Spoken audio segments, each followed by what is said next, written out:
வலையை விரித்து தென்னை போராடுதோ, எதனை நினைத்து இளநீராடுதோ, கன்னி உன்னை கண்டதாலோ தன்னை எண்ணிக்கொண்டதாலோ.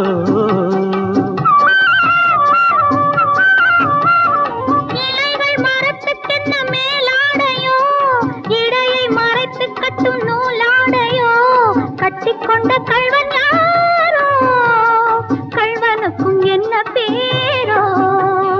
இயற்கை என்னும் இளைய கண்ணி ஏங்குகிறாள் துணையை எண்ணி.